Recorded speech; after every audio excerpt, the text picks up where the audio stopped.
రకాల మహిళలను విజయం వైపు నడిపించిన మరో మహిళా శక్తి మరెవరో కాదు, సీనియర్ ఐఏఎస్ అలాగే సెర్ప్ సిఇఓ దివ్య దేవరాజన్ గారు. మేడం ఇప్పుడు నాతో పాటు ఉన్నారు. ఈ ఆర్టీసీ అద్దె బస్సుల గురించి అనేక విషయాలు తెలుసుకుందాం. మేడం నమస్తే. ఆర్టీసీ అద్దె బస్సుల కాన్సెప్ట్ చాలా బాగుంది మేడం. ఆర్టీసీలో మహిళల్ని పార్ట్నర్స్గా మీరు చేశారు. ఈ ఆలోచన ఎలా వచ్చింది? ప్రభుత్వం యాక్చువల్లీ మనకి మహిళలకి అందరికీ కూడా ఫ్రీ బస్ సర్వీసెస్ని ఇంట్రడ్యూస్ చేశారు. ఇంట్రడ్యూస్ చేసినప్పటికీ చాలా ఎక్కువ ప్యాసింజర్స్ అయిపోయారు. ఇప్పుడే సార్ కూడా చెప్పారు 200 crores ప్యాసింజర్స్ ట్రావెల్ చేశారని. సో ఇలా ఆర్టీసీకి కూడా బస్సులు అవసరం ఉండింది. అప్పుడు ఆనరబుల్ మినిస్టర్ ఫర్ ట్రాన్స్పోర్ట్ వారు మన బస్సులు ఇంకా ఎక్కువ హైర్ చేసుకోవాలని అనుకున్నప్పటికీ మన ఆనరబుల్ సీఎం సార్ ఏమనుకున్నారంటే, ఒకవేళ దీన్ని మనం ప్రైవేట్ వ్యక్తులకి మనం హైయర్ ఛార్జెస్ ఇవ్వడంకైనా మన మహిళా సంఘాలు ఉన్నారు కదా, వాళ్ళకి మనం ఇస్తే బాగుంటుందని both honourable CM and honourable minister for transport అనుకొని మా honourable minister for panchayati raj and rural డెవలప్మెంట్కి చెప్పడం జరిగింది. సో ఐడియా అటువైపు నుంచి పుట్టింది అని నేను అనుకుంటున్నాను. మా దగ్గర ఉన్న ఒక మంచి స్ట్రెంగ్త్ ఏంటంటే, మా మహిళలు పొదుపు సంఘాల్లో వాళ్ళకి కూడా పొదుపు ఒకటి ఉంటుంది, కార్పస్ ఫండ్. అదేవిధంగా ప్రభుత్వం తరపు నుంచి మేము కమ్యూనిటీ ఇన్వెస్ట్మెంట్ ఫండ్ అని వాళ్ళకి ఇస్తూ ఉంటాం. దీన్ని వేరెక్కడో ఇన్వెస్ట్ చేయకుండా ఎందుకు మన ఆర్టీసీలోనే ఇన్వెస్ట్ చేయరాదు? మేము ఇన్వెస్టర్స్గా దాంట్లో పాల్గొనడం వల్ల విన్ విన్ సిట్యుయేషన్ వచ్చింది. ఎందుకంటే మాకు 15% ప్రాఫిట్. ఇప్పుడు రేట్ ఆఫ్ రిటర్న్ అంటారు కదా, ఏదైనా మనం బిజినెస్ ఒకటి స్టార్ట్ చేస్తే దానికి మనం పెట్టిన డబ్బుకైనా ఒక కనీసం 18% 15% వస్తేనే అది మంచి ప్రాఫిట్ అయిన ఒక బిజినెస్ అని అనుకుంటాం. సో అదేవిధంగా ఆర్టీసీలో మేము 54 కోట్ల రూపాయలు ఇప్పుడు దాకా ఇన్వెస్ట్ చేసి ఉన్నాము. 151 మండల సమాఖ్యలు వాళ్ళు 6 లక్షలు వాళ్ళ సొంత కార్పస్ డబ్బుని పెట్టారు. 30 లక్షలు మేము సర్ప్ తరపు నుంచి వాళ్ళ కమ్యూనిటీ ఇన్వెస్ట్మెంట్ ఫండ్ అని మేము వారికి ఇవ్వడం జరిగింది. ఈ 30+6 కలిపి వాళ్ళ ఆర్టీసీకి ఇన్వెస్ట్ చేశారు. సో ఇలా 54 కోట్ల రూపాయలు మేము ఇన్వెస్ట్ చేసిన దాంట్లో ఫస్ట్ నెల మాకు హైయర్ ఛార్జెస్ 1 కోటి రూపాయలు ఈరోజు చెక్ ఫలితమైంది. దాని గురించే ఈరోజు మన మినిస్టర్ గారు సీతక్క గారు పొన్నం సార్ నుంచి ఆ చెక్ని తీసుకున్నారు. మేడం నార్మల్గా మన ఇంట్లో ఒక వెహికల్ కొనుక్కోవాలంటేనే మనం లోన్కి వెళ్తాం. అలాంటిది గవర్నమెంట్ కోసం మనం బస్సులు కొంటున్నాం అన్నప్పుడు దట్టు మీరు 54 కోట్లు ఇన్వెస్ట్ చేశారు. మరి ఎక్కడ లోన్ తీసుకోవాల్సిన అవసరం, అప్పు చేయాల్సిన అవసరం పడలేదా మహిళలకి?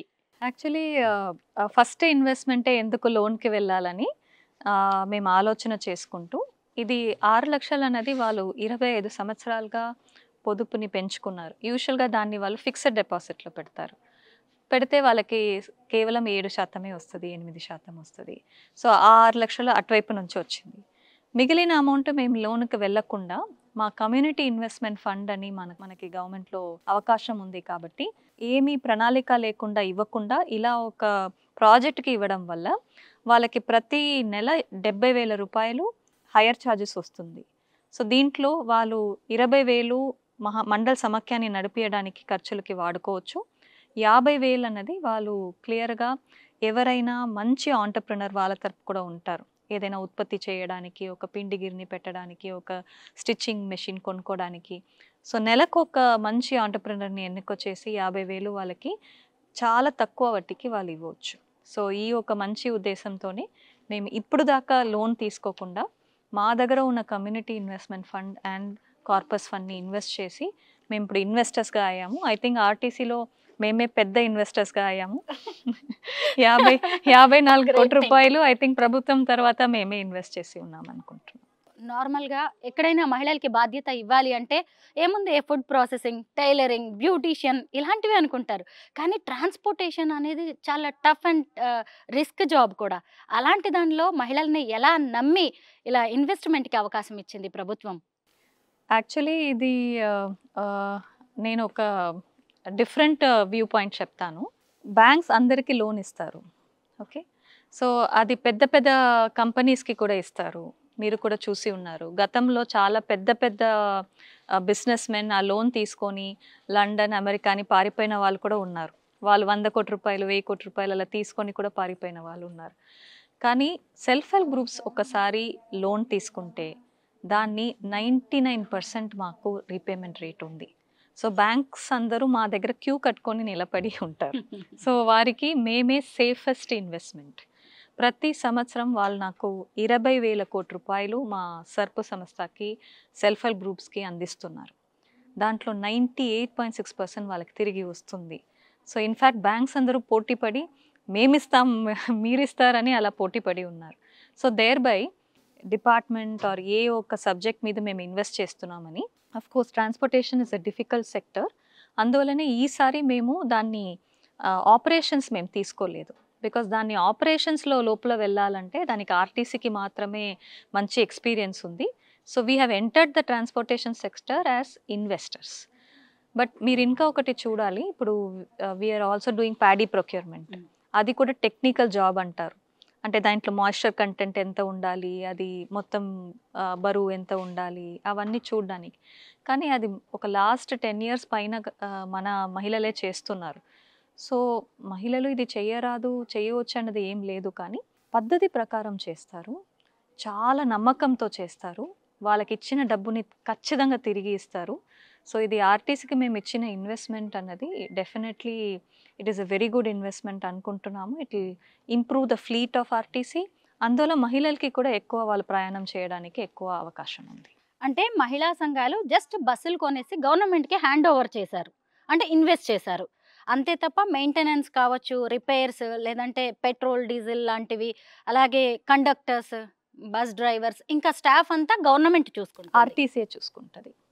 ఆర్టీసీ చూసుకుంటుంది, దానికి మీకు సంబంధం లేదు. It's a win win situation అన్నట్టు. ఎందుకంటే ఎవరికి దాని మీద చాలా అనుభవం ఉందో, ఎవరు అది మంచిగా చేయగలరు. ఫర్ ఎగ్జాంపుల్ ఇప్పుడు కండక్టర్స్, డ్రైవర్స్ అందరూ యూనిఫామ్ సర్వీస్ అండ్ వాళ్ళకి రూల్స్ ఉంటాయి, రెగ్యులేషన్స్ ఉంటాయి, అవన్నీ ఆర్టీసీ చాలా చక్కగా చేస్తారు. కాబట్టి మేము దాంట్లో ఆపరేషన్స్లో వెళ్ళాల్సిన అవసరం రాలేదు.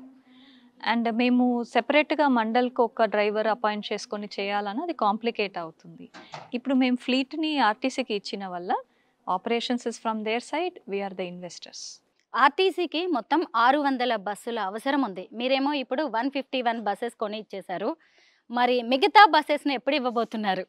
ఛాన్స్ ఉందా? ఖచ్చితంగా. సో మేము డెఫినెట్లీ దానికి ప్రయత్నం చేస్తున్నాము. Because 54 crores first, it's a very huge investment. So ఇంకా అటువంటి ఒక 300 crores ఇన్వెస్ట్మెంట్ ఇంకా మేము తీసుకొని రావాలి అంటే దానికి కూడా మేము ప్రయత్నాలు చేస్తున్నాము. దానికి కావాల్సిన కమ్యూనిటీ ఇన్వెస్ట్మెంట్ ఫండ్ కావచ్చు, లేకపోతే ఈసారి మేము కూడా బ్యాంక్ లోన్ తీసుకోవచ్చా అని కూడా అనుకుంటున్నాం, లో కాస్ట్లో. అవన్నీ ఎక్స్ప్లోర్ చేస్తున్నాము. So definitely at least next 150 buses ఈ సంవత్సరంలో ఖచ్చితంగా వస్తుంది. ఇంకా మనకు క్లిక్ అయిందంటే maybe all the other 450 buses కూడా రావచ్చు అని అనుకుంటున్నాను. మహాలక్ష్మి పథకం పేరుతో మహిళలు ఫ్రీగా బస్ ప్రయాణం చేస్తూ ఉన్నారు. దాని మీదే ఎన్నో అలిగేషన్స్ కావచ్చు, విమర్శలు లాంటివి వచ్చాయి. కానీ వీటన్నిటిని అధిగమిస్తూ ఇంకా మహిళలు ఏకంగా బస్సు ఓనర్లు అయిపోయారు. అంటే ఒకవైపు బస్సులు కొనేసి చక్కగా గవర్నమెంట్కి ఇచ్చేసి మళ్ళీ మనమే ₹1,00,00,000 నెలకి తీసుకుంటా మళ్ళీ అదే బస్సుల్లో ఫ్రీగా ట్రావెల్ చేస్తున్నారు. అంటే మహిళలకి దీనివల్ల నిజంగా చాలా బెనిఫిట్ జరుగుతున్నట్టే ఉంది ఆర్టీసీ నుంచి. I completely agree with it. Definitely public transport is extremely important for women. Because poor women మీరు ఖచ్చితంగా చూడవచ్చు, వారికి ఒక స్కూటీ కొనడానికి కూడా డబ్బు ఉండదు. సో ఇప్పుడు you imagine if you're a young poor woman and you want to pursue your college education, మీరు కాలేజ్కి ఎలా వెళ్తారు? నా నాన్నగారికి స్కూటీ కొన్ని ఇవ్వడానికి నేను పేద మహిళ అయితే నా వల్ల కుదరదు. ఆటోలో వెళ్ళాలంటే షేర్ ఆటోలో కూర్చొని అందరూ మన పైన వాళ్ళ పైన కూర్చొని వెళ్ళడానికి కష్టం ఉంటుంది. అందువల్లనే చాలామంది హైయర్ ఎడ్యుకేషన్ కూడా వేరే మండలానికి కానీ వేరే డిస్ట్రిక్ట్ హెడ్ క్వార్టర్స్కి వెళ్ళడానికి చాలామంది ఆగిపోతారు. బట్ ఈ పబ్లిక్ ట్రాన్స్పోర్ట్ ఫ్రీ అవ్వడం వల్ల అండ్ బస్సెస్ ఎక్కువ ఫ్లీట్ పెంచడం వల్ల ఇంకా న్యూ రూట్స్ తీసుకోవచ్చు. సో అందువల్ల ఎవరెవరు వాళ్ళ ఆస్పిరేషన్స్ని అచీవ్ చేయాలనుకుంటున్నారు, ఫర్ ఎగ్జాంపుల్ ఈవెన్ ఎంప్లాయ్మెంట్ కావచ్చు. ఇప్పుడు మొబిలిటీ విమెన్కి వచ్చిందంటే వాళ్ళు సేమ్ అమౌంట్ ఖర్చు పెట్టుకోవడానికి అంత దూరం వెళ్ళి పని చేయలేకపోతారేమో, బట్ ఇందువల్ల ఎంప్లాయ్మెంట్ పూర్వంగా కూడా వాళ్ళు ముందుకు వెళ్ళవచ్చు. I feel subsidizing or free bus rides for women is a very good initiative, and definitely dantlo SERP we are trying to help RTC by improving the fleet. It's win win situation అని అనుకుంటున్నాను. ఈ 150 యొక్క బస్సుల్ని రన్నింగ్‌లో ఉండడం వల్ల మీకు monthly 1 crore rupees వస్తుంది కదా!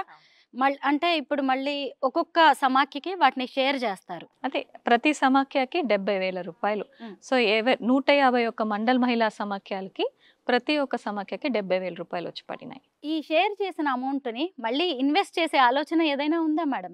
Yes, definitely. So what happens is ఈ 70,000 రూపీస్ ప్రతి నెల వాళ్ళకి వస్తుంది కదా, 20,000 వాళ్ళ ఓన్ ఖర్చులకి మండల్ సమాఖ్యని నడిపించడానికి వాళ్ళు వాడుకుంటారు. బట్ ఈ 50,000 రూపాయలని వాళ్ళు మళ్ళీ వాళ్ళ సభ్యురాలకి, సపోజ్ వాళ్ళు బెస్ట్ ఆంటర్ప్రినర్గా కావాలి, వాళ్ళకి లోన్స్ కావాలని ఉంటే దానికి 50,000 రూపాయలని అక్కడే ఇన్వెస్ట్ చేస్తారు తక్కువ వడ్డీకి. సో దట్ ఆ మహిళ ముందుకు ఎదిగి ఇంకా కొంతమంది మహిళల్ని ఎంప్లాయ్ చేయగలుగుతారని. మహాలక్ష్మి పేరిట మహిళలు ఫ్రీగా బస్సుల్లో ప్రయాణించడమే కాదు, ఏకంగా ఆ బస్సుల్ని నడిపే పవర్నే సంపాదించుకున్నారు. అది కూడా గ్రామీణ ప్రాంతాల్లో ఉండే పొదుపు సంఘాల మహిళలు.